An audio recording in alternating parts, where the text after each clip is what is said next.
Hello everyone, welcome back to Pixel Perfect Marathon 3. Next up, we have Silent Bomber, ran by Spen Speedruns.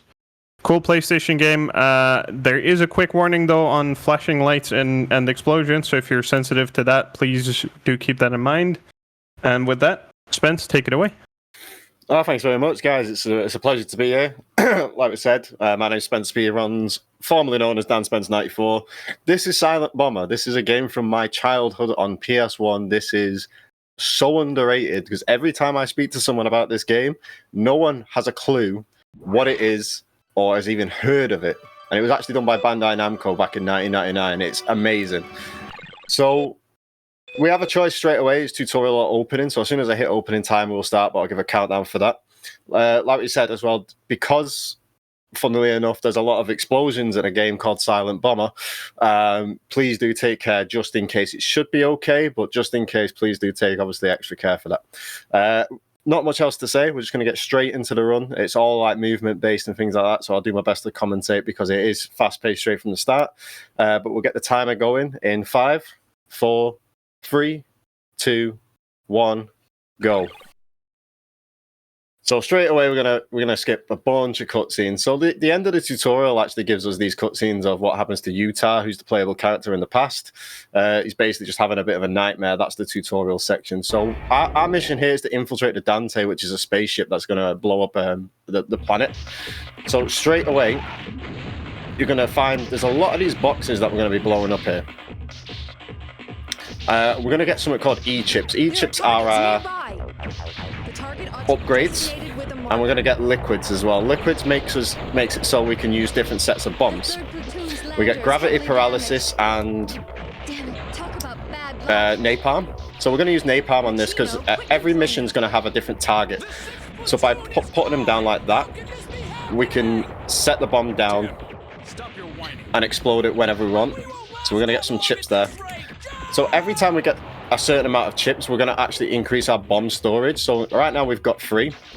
We can go up to 8 for that. We can also use them to upgrade our range or our shield as well, which you see in the top left. We have a lock-on system as well. That's going to come in handy later on. But each mission, yeah, we're going to have different targets you see there in the top right. You can see how this was like a really kind of old-school arcadey kind of game with the score system. So conveniently, we're infiltrating, but also blowing everything to hell. So by putting some napalm down there, we can take out those last remaining targets. All the anti-aircraft weaponry in this area is out of commission.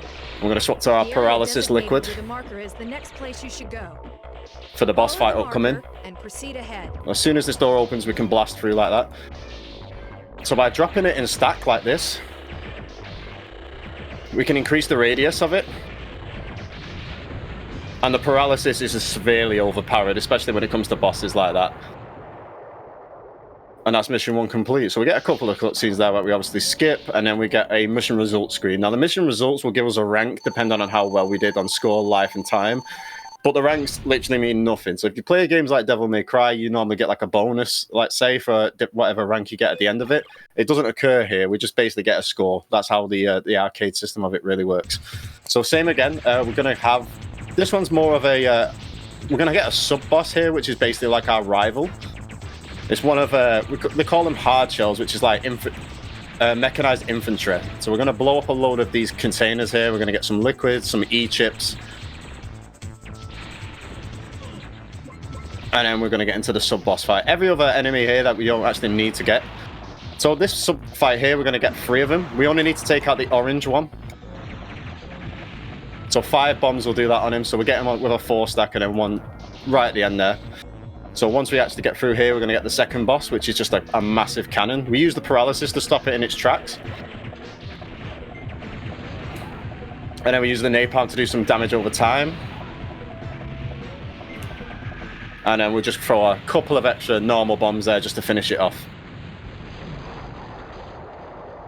Well, yeah, very ironic how this is called Silent Bomber, and straight away from the get-go, everything's been absolutely loud as anything.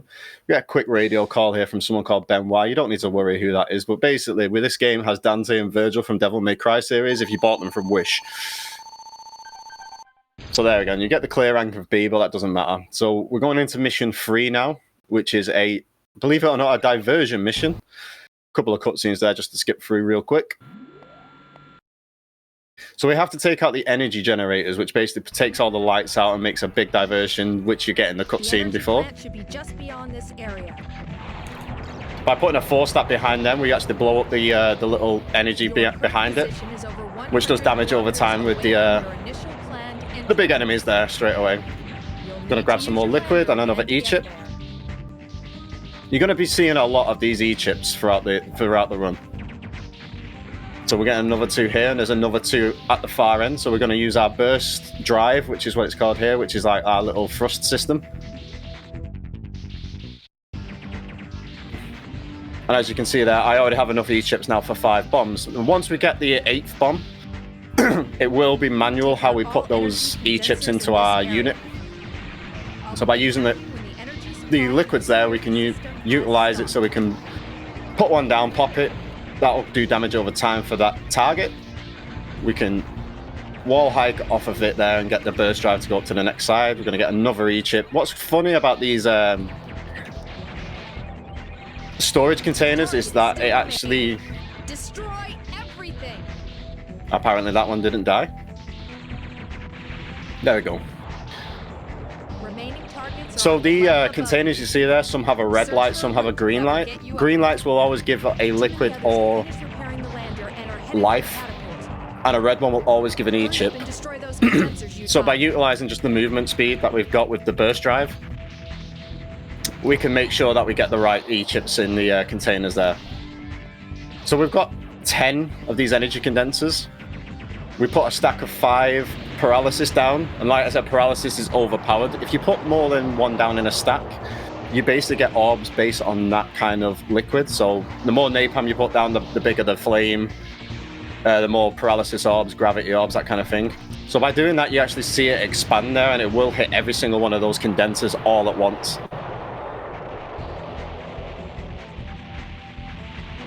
And that should be all of them.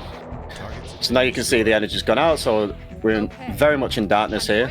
We can't actually leave this mission until the this little talky bit goes on, so we use that opportunity just to go back down and get another E-chip and some more liquid. And then that gives us enough time to get right up back to the door as soon as the mission's finished.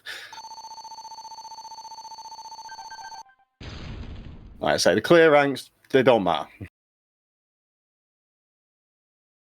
We're going into the next mission here, which is probably one of the more just kind of like run and gun ones. So we've got to take out these enemies here. They're called the hard shells. They always take a stack of 5 bombs to take out.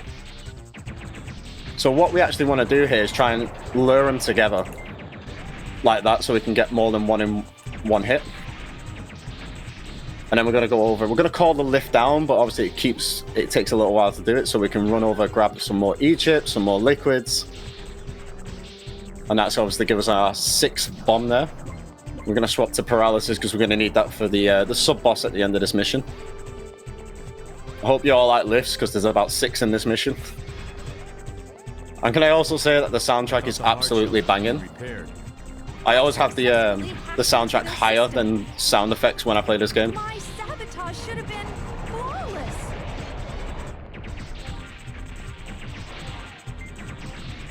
So they're actually going to come up from here, so we put another stack down there.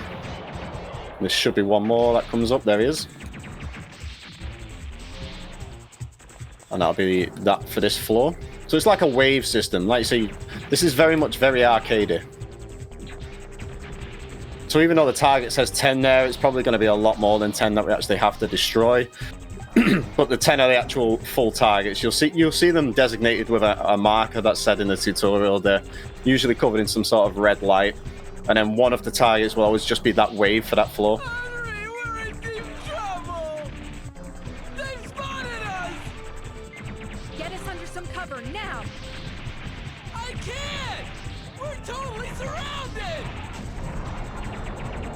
Now, sometimes we're going to get enemies with these little shields. That means we can't lock onto them. So we have to plant it down as a stack on the floor. But they're very, for some reason, enemies in this game don't like to be blown up. You can't imagine why.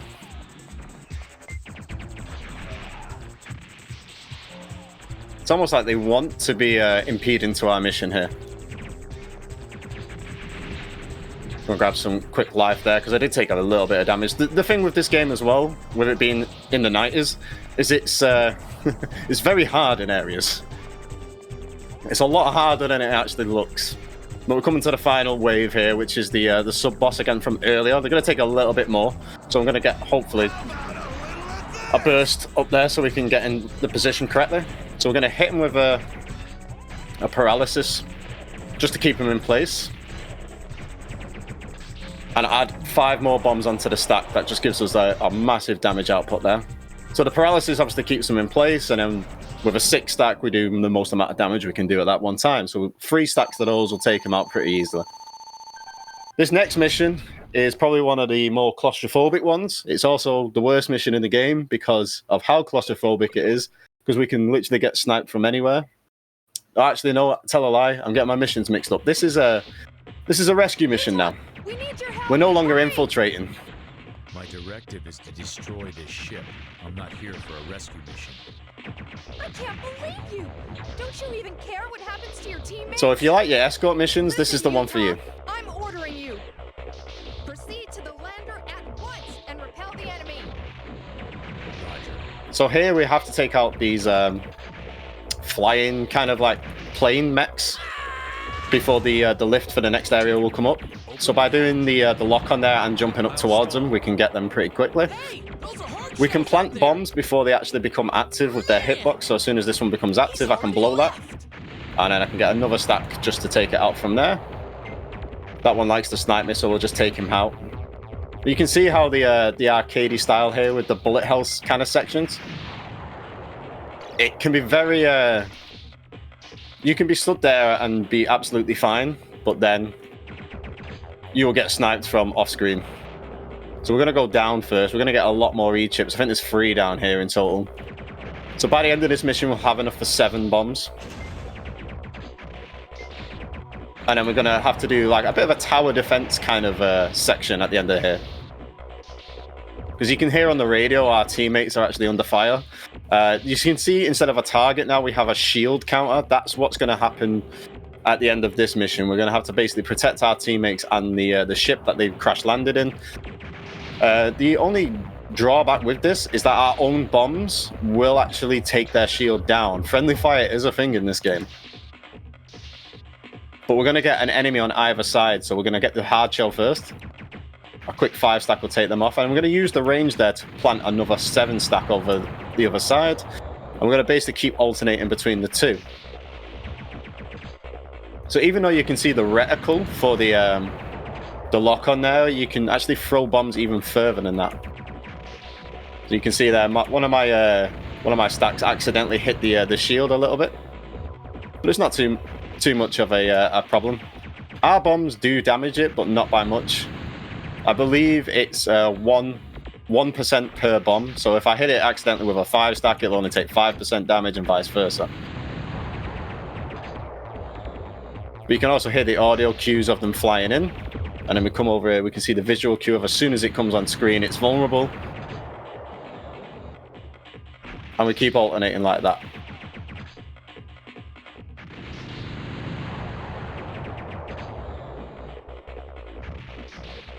And this should be the last wave. It's either the last enemy... Yep, there we go. So we get a little cutscene there. They thank us for saving them, and our guy is edgy as all hell, so he's like, I don't care, I'm here for a job. And then we go through the last door. Now, this was the mission I was talking about earlier, which is my worst mission. We're actually going to get on a train. The train's going to take us to where we need to go to actually get to the underbelly of this ship. And I hate this mission because I'm probably going to die, I won't lie. But if we do die, that's not a problem. We'll just restart in the same area that we died in. So it isn't a massive time loss, but it's very claustrophobic. You can't see what's around the corner, and if you're trying to obviously go fast as well. Does it make you nervous that you've lost your commander? Also, I want to give a shout out to the VA who plays Benoit because he's so menacing. I absolutely love it. Come on, Utah. Cut yourself loose. Call up those killer instincts and reclaim who you really are.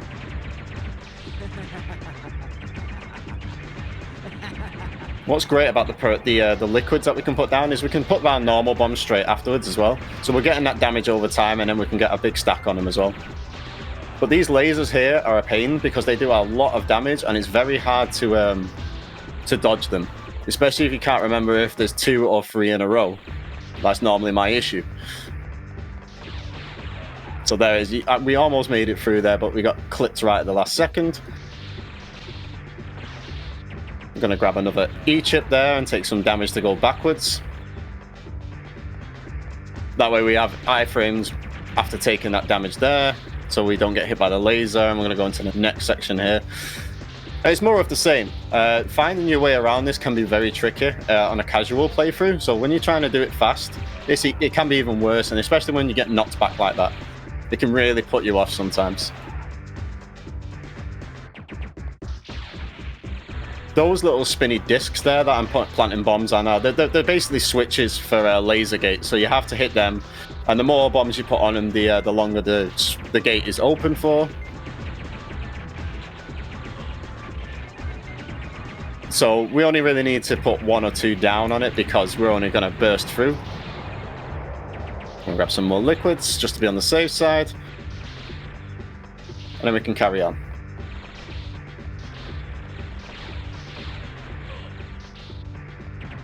So I'm hoping at least I can get... If I die in the next area, it's fine. Because that's the final area for the mission. Never mind. I knew I was getting clipped there. Is this... Like I say, it's very, very tricky, this mission. It's a lot harder than it actually looks. Roger that. I'm going back out. But at least now we have full health instead of the quarter health that we started with. Makes it a little bit more of a nice run through a train whilst blowing everything up. The hitboxes on those lasers are a pain, are an absolute pain. Because you could be literally on it by 1 frame and you'll still get hit. But you know what games in the 90s was like? They're ruthless. So I'm actually going to take my time a little bit here, just so I can make sure I can get these burst drives off. And I think as well, where we were, which was around about here, it's actually the last set of lasers before we actually get out of this room. And I was correct. So now we're going to just go into a bit of platforming instead. I'm going to change our direction. So if you come up to a ledge like that and jump up to it, you will grab on like so. And then you can also wall kick off of it. Oh my god. It's fine. We can do it like this instead. Then we can get our burst drive off. But you just love it when games don't do what you want them to. And then we're essentially just going to go all the way to the top here, and then that's going to lead us into the next boss fight. But as you can see as well, again, it's a lot harder than it looks because we're having to kind of dodge all of this fire as well. And they're going to shoot at least a good half dozen shots at us each.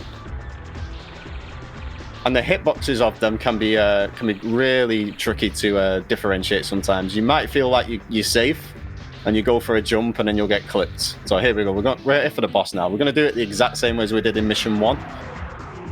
Albeit with getting hit. Use the paralysis on a stack to keep it basically in situ. And like I said before, the friendly fire works for us as well. Our bombs will damage us, so that's why I'm jumping out of the way before I'm blowing it. And there we go.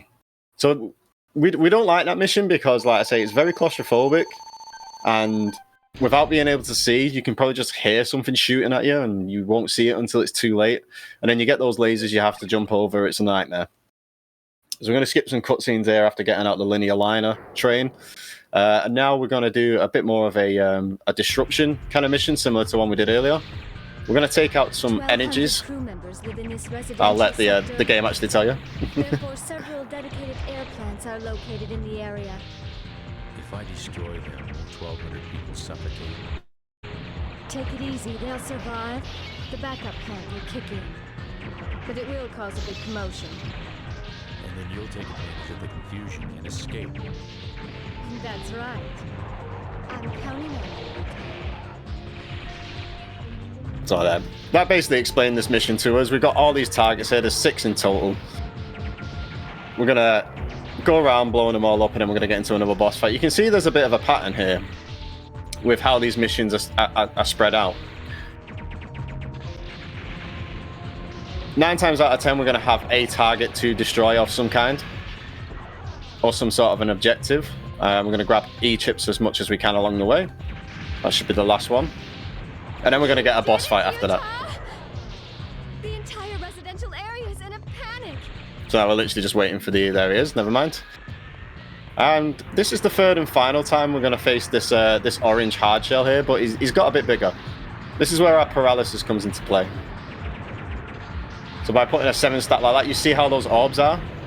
We're going to take a bit of damage there, but it's not a massive deal. We're going to use our napalm there as well, just to do some damage over time, and then we're going to throw bombs at him for the final stack. Where's the lieutenant? Ah, don't be in such a big hurry. Exit that area. I'm going to grab a E-chip on the way out, and then we're just going to burst straight to the door. And then we're going to get a bit of a rail shooter section on this next one. It's a very cool mission. We're basically going to utilize what we know about where the enemies are going to come from and where they end up. Most of them are pretty weak, so they're only going to take a stack of about 2 or 3 to actually take out. But then we're going to get some like big ships that are going to come through us as well. We're basically stuck on this little boat kind of thing for the duration of this. And if you're listening to what I said before, the soundtrack is phenomenal. So by putting a stack down like that, we can sometimes hit them on the way down. Doesn't always work, but we can get lucky. Unfortunately, they are out of range until they start to move towards me. So I got 3 with that blast. There's another one there. You usually can get 2 or 3 in a 7 stack. And what's great is that when you put the stack down, even though we're continuously moving, it stays where it is. I always found that was pretty cool. And like I said, the soundtrack is just absolutely phenomenal on this game. Games that came out around 98 and 99 with the MIDI, just absolutely smashed it.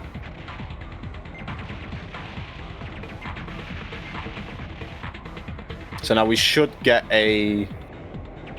Yep, we're going to get a big ship that comes afterwards, so we're going to play 3 7 stacks down. And as long as the ship's within that little circle range there, when we put that stack down, it will still affect it. So you don't have to specifically be directly on top of it. As long as it's within that little pulsing circle there, you'll always hit. So we're going to get 2 with that blast, and then we're going to mop up the rest. There's another one that's incoming. So that takes out the boat, and then this should be, if I remember correctly, the final wave before we actually get a little bit of a reprieve. We're going to grab some more E-chips, get our 8th bomb. And that's the maximum bombs we're going to have. So an 8 stack will do the maximum amount of damage. We also need to be careful because even though we use the burst drive, we can still take massive damage ourselves. We've got a very nice little cutscene of it coming up there. So these boxes here, you're going to see there's a few in a different color. They're the ones with the E-chips on. Do you remember if I said before when you've got the red and the yellow containers? For some reason he didn't pick it up. Where are you? There you go. It's the same thing here. So these little, I'm going to say that they're red, but they're probably not. My eyes deceive me sometimes. They're the ones with the E-chips in. So there's only 3 or 4 here. So we grab them on the way over. That gives us our 8th bomb. You can see there on the right hand side. So now we're going to be able to put 8 stacks down, which is going to be perfect for this boss upcoming. So we're going to fight 3 of these. They call them blue mists. So they all have 1 health bar, and they will die one by one, depending on how low the health bar is. So our aim here is to get an 8 stack on at least one of them, and wait for it to go back into the middle.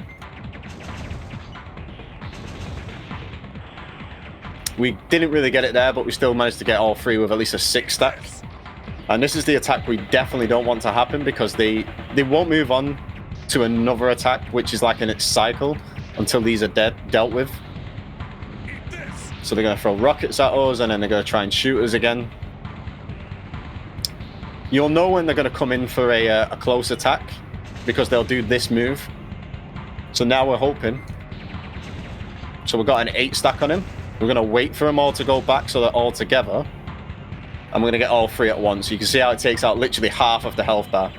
They're going to try and rush me, so I'll go for an 8 stack on 2 of them there. I got one with an 8, one with a 7, so 2 of them are actually dead now. We took a bit of damage, but that was intentional. It's best off to, even if you can't get out of the way, if you can explode an 8 stack and get maximum damage on an enemy, I would highly recommend it. Now it's just a battle of attrition. So there's one more down. Unfortunately, I wanted to get the last stack with both of them, because now we have to go for another phase. It's not a massive deal, just we have to wait for him to come back down again. We can just get some points in blowing up his rockets whilst they come for us. We're actually going to fight a giant version of this enemy in the next one as a boss. Why can't we kill one soldier who's on foot? And that's a very interesting boss fight. It's definitely the second best boss fight in the entire game. It's only dwarfed by the final boss fight of the entire game, which is phenomenal. And whilst I was streaming this the other day, I found there's a lot of similarities in this game to Devil May Cry 3, believe it or not. We start with a rival system between Benoit and Utah. There's a bunch of plot twists that come in and out. And then, you know, halfway through, Utah starts to realize his humanity and actually tries to, you know, change himself up for the better. There's a massive chess fight in it as well, which is also in Devil May Cry 3. So it's very interesting, to say the least. This is the shortest mission of the game. We're actually going to just put a 8 stack down here, which goes through the lasers to hit the switch on the other side. Otherwise, we'd have to go all the way around, straight into the elevator here. And it's just basically, we're just following it all the way around in a certain way, dodging enemy fire. As all we have to do for this mission is get into a specific room, which is in the middle here. So if I take damage like this, unless I get knocked back, which seems to be happening a lot, it's not a massive deal, and we just run straight into that. It marks which room it is straight from the get-go, so you don't have to be messing around with it. As long as you know which way you're going, then it's the simplest mission in the whole game. And now we're going to turn this to Resident Evil, because we're actually going to be fighting some bioweapons here. Bioweapons take 24 bombs to destroy completely. And it's also the best soundtrack in the entire game. So we're going to get these little creatures here. I say little, they're massive. So they have claws and scythes, which you can lock onto. But the best way to deal with them is to drop an 8 stack and wait for them to come to you. They will always track you wherever you are.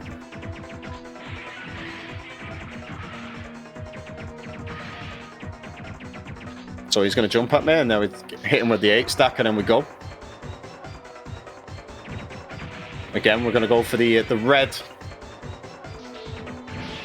ones here, so we can get those E-chips. And he's going to drop down here, so we're going to plant the 8 stack, move out the way. He's going to jump at us, plant the 8 stack again. He's going to jump at us again. Yeah, 24 bombs will take a bioweapon out completely. There is a way you can do it. You can kind of like plant around and it will keep them stun locked. Like so. But you can throw an 8 stack down and wait for them to try and attack you instead. Like so. I'm going to get some liquids there. We don't actually need too many liquids at this point in the game, because our 8 stack will do a lot of the damage for us. The main reason we'll get the liquids is just for a set amount of bosses. One at the end of this mission, which is essentially a giant spider. Because you always love to see that. That's why I say we're turning this to Resident Evil now. What you can also do as well, you can get them caught in the flames there and they'll be stun locked. Which gives you the ample opportunity to throw some 8 stacks on them there, and they'll usually get caught in pairs when that happens, like this.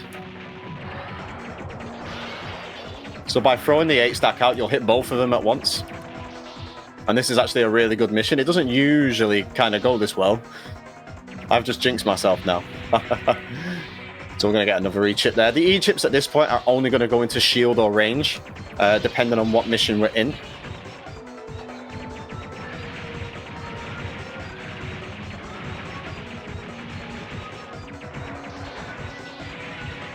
Okay, so there was another one that was about to jump down here. There he is. I'm going to go in the corner and hope they'll follow me. Like so.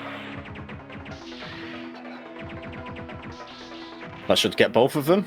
That's what we want to see. We want them to... We're basically just baiting their AI in such a way that we're going to get them in a pair.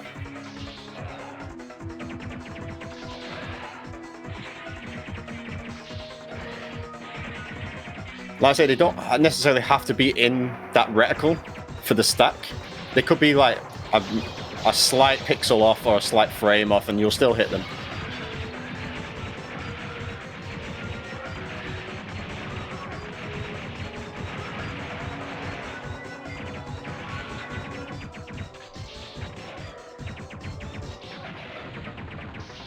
That should be the last one now. Perfect. And then we'll come to the final room.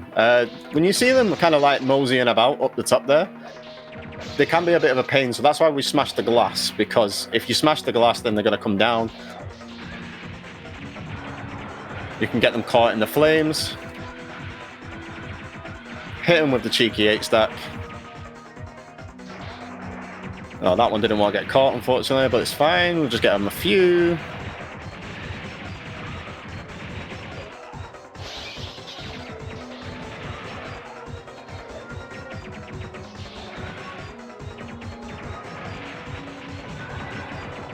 There we go. So we've got 2 at once there. That's exactly what we want.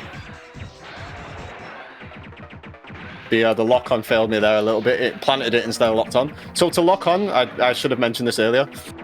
You hold down the plant button. So on this, it's square.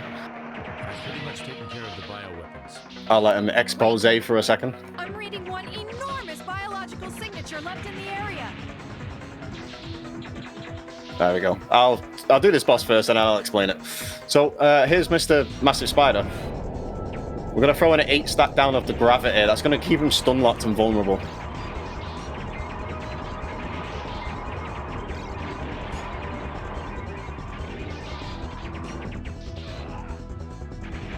But it's also going to go do damage over time as well. We're going to get some ads in this room as well. They're just tiny spiders. They're just more annoying than anything. That's why we use the gravity, because it goes around in a circle. Anything that comes behind us, we're immune to it, but anything that comes up behind us will get destroyed. From? I'm heading for the bridge. Open the bulkhead.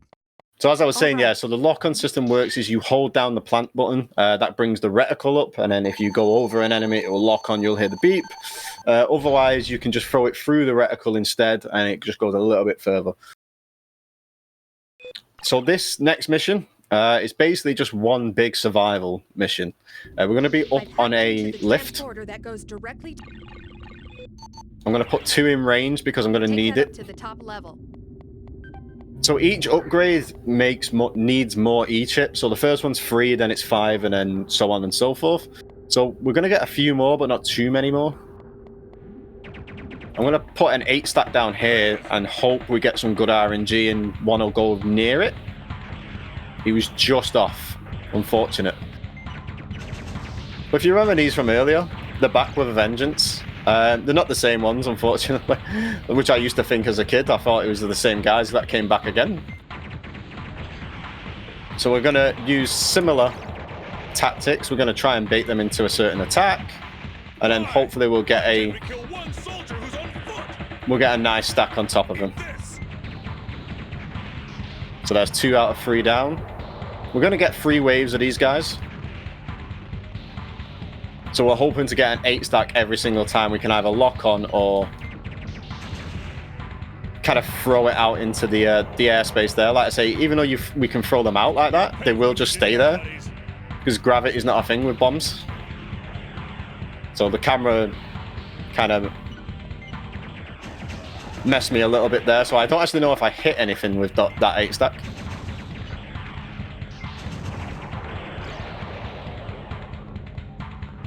Again, 1 out of 2, so another 8 stack on this guy.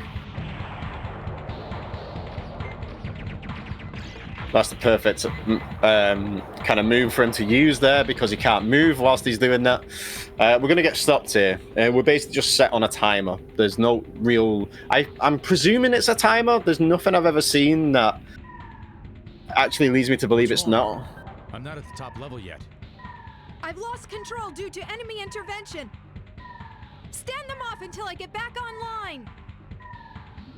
So we're going to get turrets on either side, 3 either side. So it's just basically a little reprieve. We're going to get some health. We're going to get some E-chips, some liquids.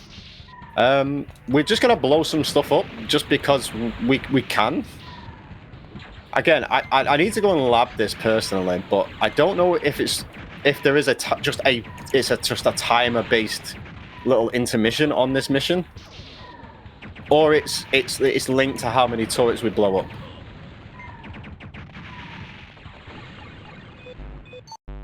I'm going to put 1 on the shield as well, just because this next boss upcoming is, like I say, it's the second best boss in the game. It's also the hardest boss in the game. We basically have to dodge 3 different types of attacks whilst putting our own stack to counter one of his own attacks. He's basically going to throw Beyblades at us, and we want to put an 8 stack on it. When he retracts it back into himself, we'll blow the stack, and that's how we do the main set of damage. We can put 8 stacks down in the air. That will do small amounts of damage because he does have like an overshield. Is back online. I'm starting it up. And as soon as we hear Henri say that line, we can get straight back on the lift. We're going to get another wave of the 3 blue mists. You won't get away this time. And I went to the other side.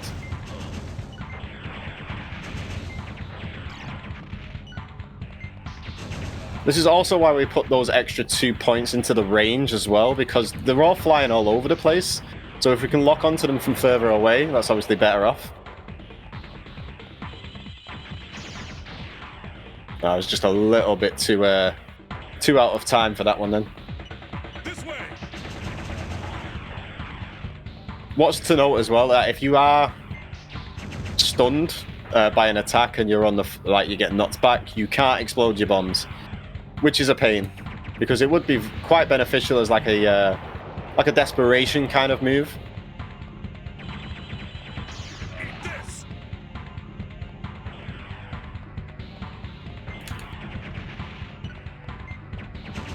It just gives you that extra set just to get out. No, I'm sorry. So that's the final blue mist, and then we're going to come up to a giant blue mist here. But what I'm going to do, I'm going to take it off range, I'm going to put it into my shield.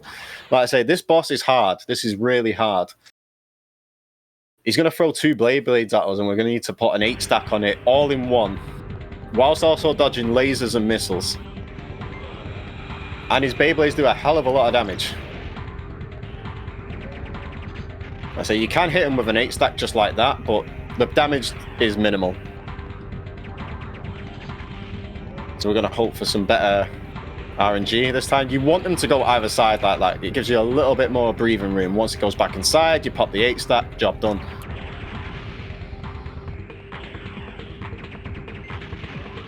And then you want to kind of like plant a stack as he's coming back up from this whilst he's going into the next phase.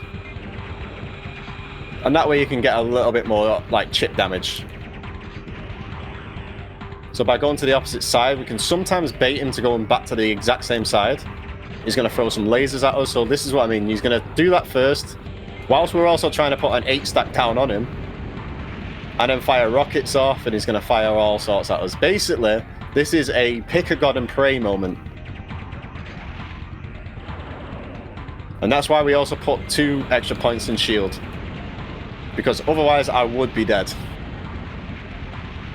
Another 2 stacks should do the job here, if we can survive that long. I can't tell you how many runs I've had where I've got to this boss, he's 1 hit, and you die. Like, I just very nearly did. I am on 1 health right now. Again, luckily, if we do die, we just basically start the boss fight again.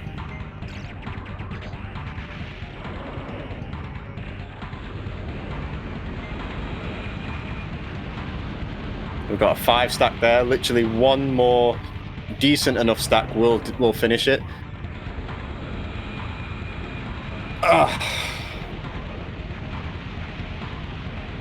I wasn't kidding when I said this boss was the hardest. Really? The end? And you can definitely see the bullet hell influences for this one boss.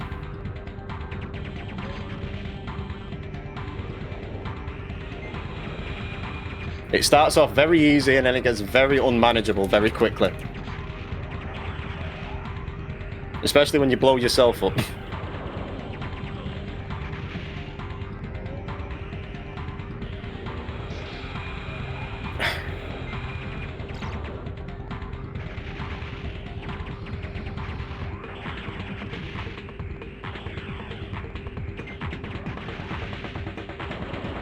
Yeah, so we kind of have to keep going in circles whilst we're dodging the lasers.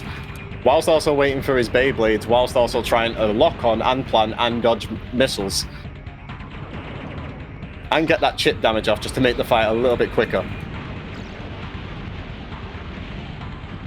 Even without a full 8 stack, you're still going to be doing decent damage with a 5 or a 6. Of course, the aim is to get an 8 or a 7. Okay, so one more will do it, and we're in a much better place than we were the last time.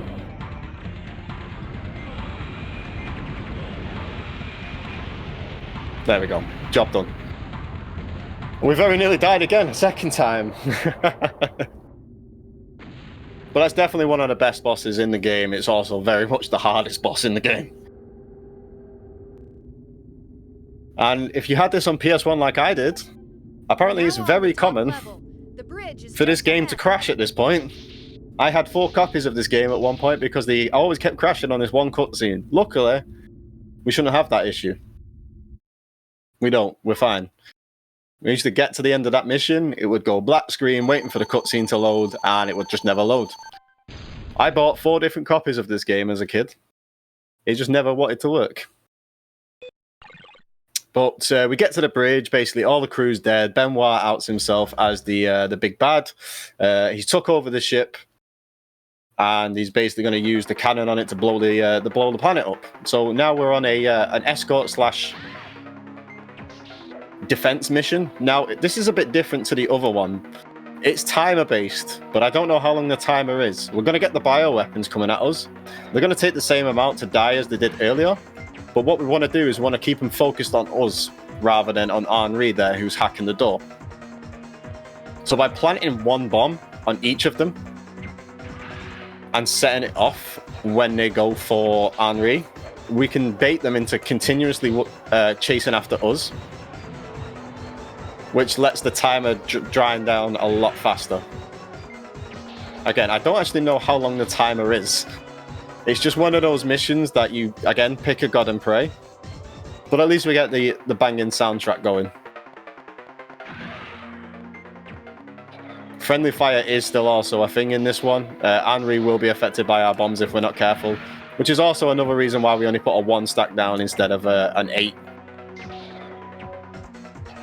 But we don't need an 8. We actually want these to... Each time we destroy a wave of these enemies, a new one will appear. So by keeping just one wave in situ the entire time, like such, whilst the timer clicks down in the background, we don't have to continuously be bothered trying to take out some enemies. So as soon as they get close, you pop that bomb, and then they come back running towards us. There's no actual E-chips in this mission either, I don't believe. I'm going to have a quick look whilst we're just waiting down. No, none of them are red. So there is no E-chips to get on this one. There's a lot of like life and liquids for your different bombs, but no E-chips. So it's literally just a sit it out and wait kind of mission.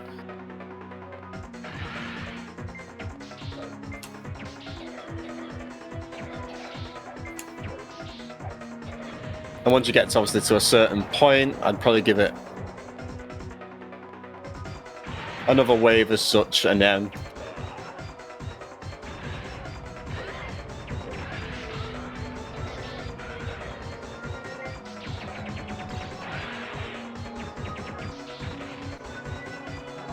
it's very hard to judge whether or not you've made it through the timer or not.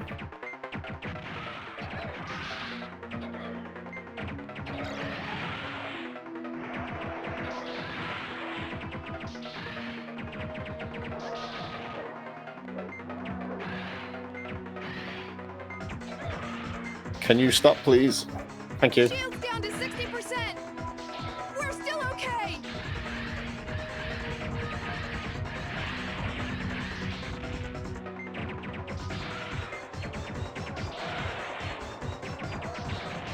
Okay, so considering there's no more that spawn in there, we'll take that last one out, and then we're done. I Yeah, a lifted little- the security. Thanks. Got a little bit of a cutscene there. We skipped through some others. And now we're on the penultimate mission. Again, another run and blow up situation. We're going to have some targets we need to take out first, and then we go basically run to the end. There's no boss on this mission. It's all movement and noting down where you need to be planting. We also have a timer, and in true video game fashion, it gives us a hell of a lot longer than we actually need. It gives us 15 minutes. And we've got 4 targets to take out. So we're going to do this in a clockwise fashion. You basically go around this little middle area, and there's 4 different doors to go into. There's one near where we started, but we saved that one for last just because it's the easiest way of getting back out again. So we're going to get on the walls here.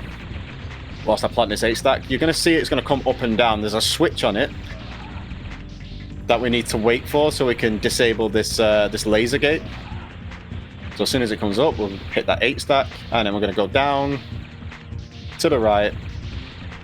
There's going to be another switch on the wall here. Hopefully I can hit this cycle. Control systems are in the areas indicated with a marker. We're going to go through. Now, actually, we don't need to kill these enemies, so we're going to use the paralysis, drop an 8-stack on the actual target.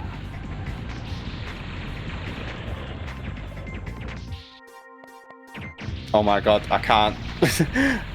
It kept going to lock on instead of just plant, but that's fine.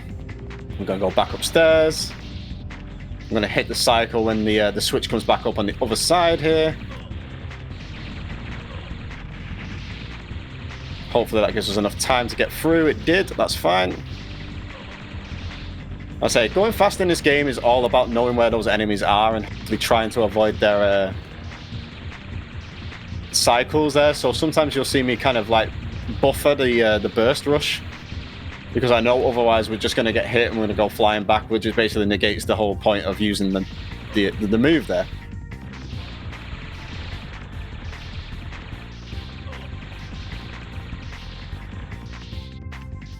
I'm going to get another E chip that's in this corner here. We'll get that on the way back up. We'll go and destroy the actual target first. Get the burst rush over there and get it on the way in. Put a paralysis down. 8-stack will take the target out. Hit the switch underneath the big guy. Get caught back up in the lasers.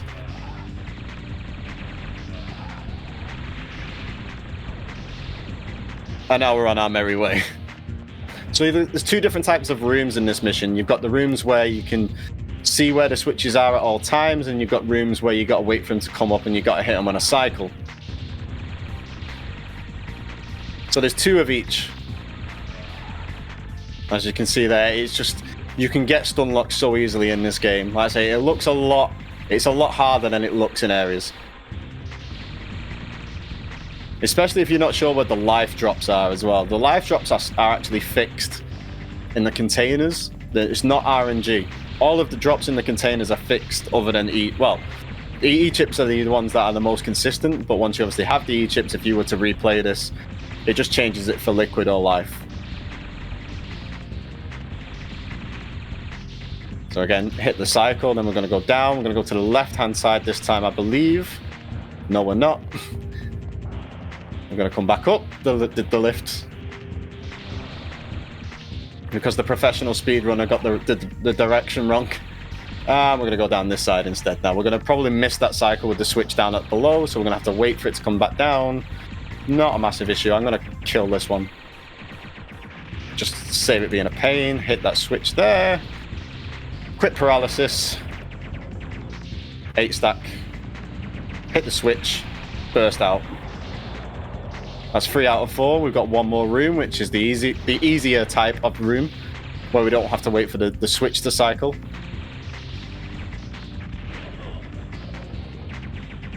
I'm going to plant it there, and as it comes up, I'm going to hit it.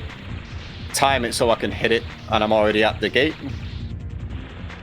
And then we're going to go to the final room, and hopefully not die.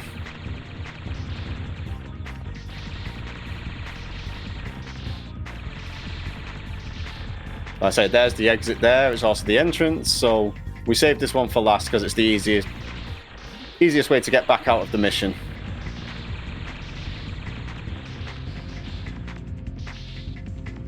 Left-hand side this time around. Get that last E-chip. Paralysis stops them in place. 8-stack. Hit the switch. Utah. Now they can't use the Fermion cannon.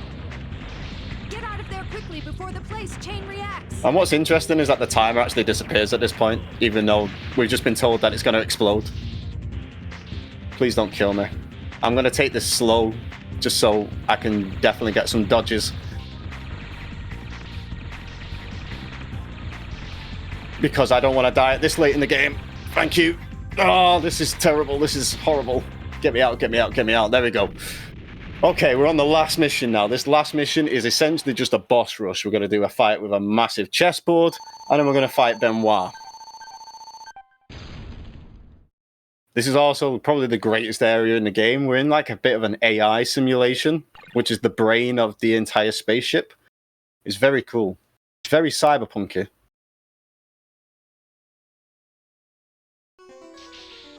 And again, the soundtrack is god tier.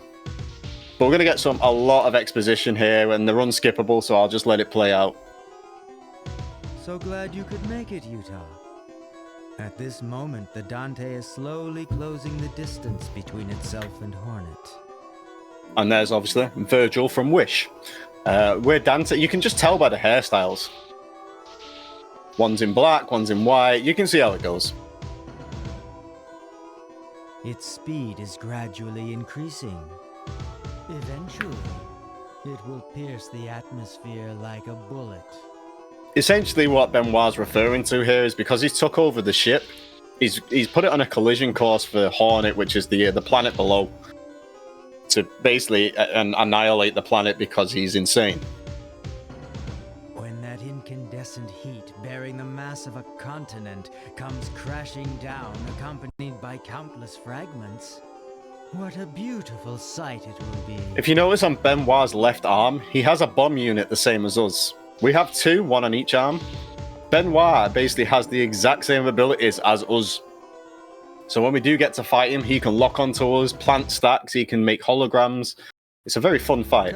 But here's the chess fight first. So I'm going to plant an 8-stack here because there's going to be 2 pawns that show up straight away. So these will regenerate if you don't hit them with a full 8-stack because they take 8 to die in total. So if you hit them with a 7, you can hit them with a 1 straight after. It's 8 in total. So we want to basically put an 8-stack down to try and hit them on the way out, especially these ones that rush around. Rooks and bishops and the queen. Otherwise, they're just going to regenerate all the time. So hopefully I can get one in the corner here. Chess every now and again isn't so bad, right, Utah? And each chess piece has its own moveset, which is really interesting. It's just like playing actual chess. Who would have thought it?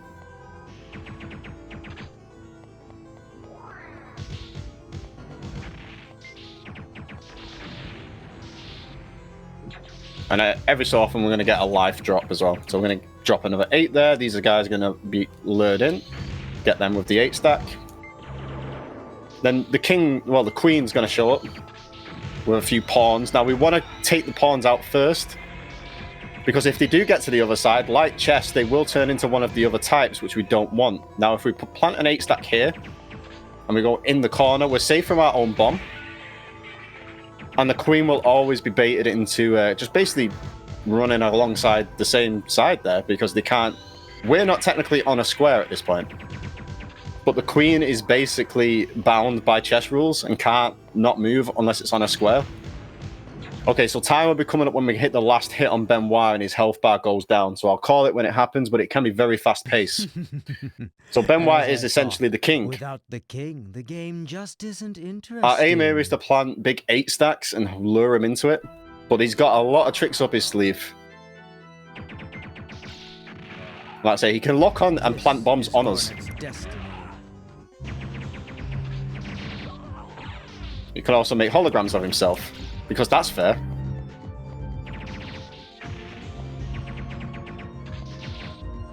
So by planting the 8-stack there before his holograms appear, sometimes we can hit him with it. I say this is the best fight in the game. It is really cool.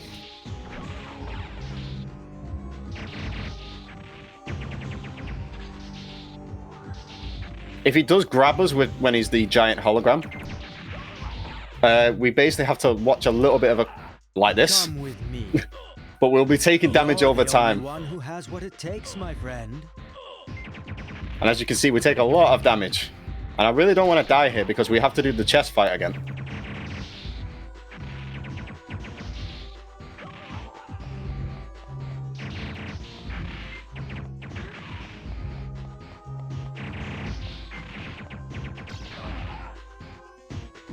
Which is exactly what I've just done. Is this really the end? Oh dear. Okay, so we have to do the chest I'm again, going back out. but we'll be as quick as possible. It's time for the... What I will do, I'll take it off range and put it on shield just to give us that little bit extra safety. I only hit one with that blast for some reason.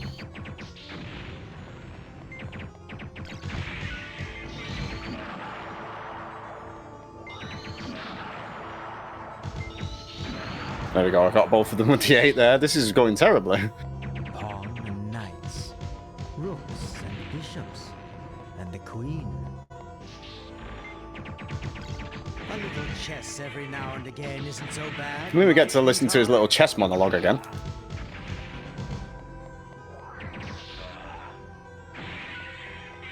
Like I say, if you don't hit them with 8 in total, they will just regenerate. You have to be really careful not to keep taking them out, because they'll have that little burst animation when they reappear. So we get the life. I'm going to grab the second one there. Put an 8-stack down, hopefully lure these over towards us. That's it.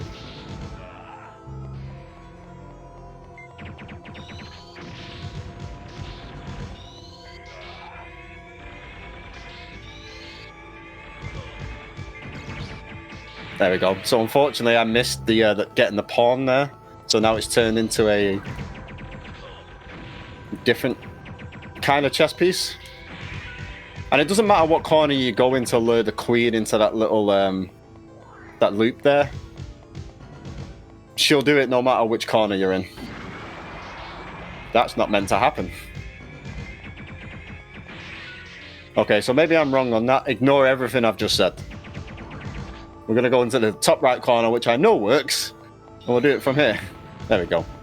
Okay, I'm going to shut up now. Instead of calling for time, I'll focus on the boss fight and hopefully not die again. As I thought, without the king, the game just isn't interesting.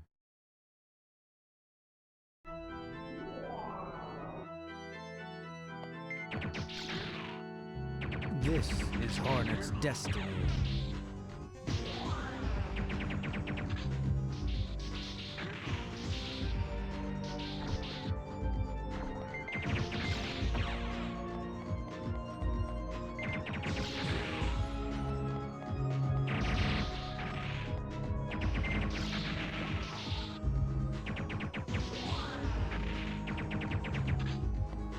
Okay, come over here. That's good. Good boy.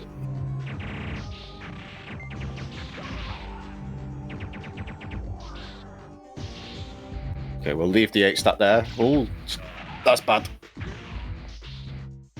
And this is why we get those extra E-chips, so we can put it on the shield if we have to. I say, he has every single thing that we can do. He has the burst drive, he can lock onto us, he can plant stacks. The difference is he can make holograms.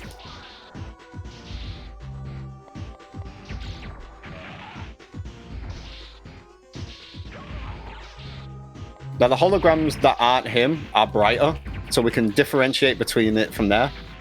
But sometimes it can be really hard, especially with these kinds of graphics, as you can imagine. Oh, dear God.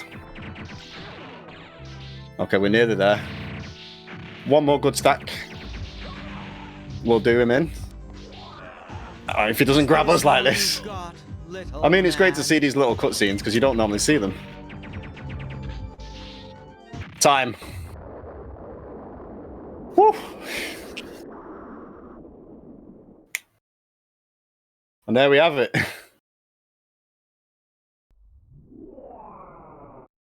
It was a simulation all along.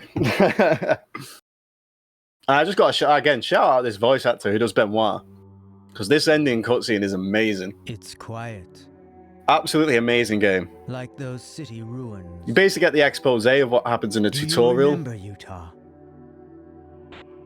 Do you remember that day 7 long years ago when you were a young warrior seeing action on the battlefield for the first time? How do you know that? Yeah, so basically the whole plot twist is I was there all along. I know, because I was there as well, Utah, observing your every move. You see, I was your commanding officer. There we go. I'm the one who taught you how to fight. I'm the one who taught you how to survive. And I'm the one who taught you how to kill. I taught you everything. I taught you everything you know. And then we'll skip the rest of it because that's the only thing I wanted to see. That voice actor absolutely killed that role. So we get some exposés, the Dante spaceship blows up, Utah tells everyone to basically get out, leave him, and then it's left ambiguous whether he survives or not. There's a small cutscene you see where it looks like he kind of turns up at Armory's apartment, but it's still left ambiguous if it's actually him or not. But that was Silent Bomber, a game from my childhood I absolutely love. Like I say, it was done in 1999. Bandai Namco absolutely smashed it with this one. I've probably had this about 10 different discs in my lifetime, to be honest. And yeah, you get a new game plus option, so you can go through, you can get e-chips. It's also got a great multiplayer, a couch multiplayer. You can find data chips in the game, and that unlocks more and more characters. So you could have a Utah versus Benoit off with your best mate if you so choose. But yeah, that was it. I'm curious to know what the actual end time was, but That'd be 58:51. perfect. Absolutely. I was hoping at least it would be underestimate. I think the record for this is like 47 or something stupid like that. My PB is like a 49, but I was a little bit rusty. But yeah, definitely if you can get a chance to play this game, definitely pick it up. And it's not the last you'll see of me. I'll be back tomorrow with some Devil May Cry goodness. You can see the kind of games that I quite enjoy, can't you? When you have Dante and Virgil from Wish on a PS1 game from 1999. 2 years before Devil May Cry 1 came out. I'll just throw that out there. But yeah, no, massive shouts to Pixel Perfect and the guys for having me. It's been an honor. And yeah, I'm just very glad I managed to showcase this game because it is amazing to me. And I hope everyone enjoyed it. Nice one. It's definitely an amazing game. Devil May Cry definitely will be as well. But we have another amazing game coming up right after this, after a short intermission with Choo Choo Charles, done by our very own Nick RP Green. So definitely stay tuned for that. Thank you so much for your run, Spence. And we'll be right back.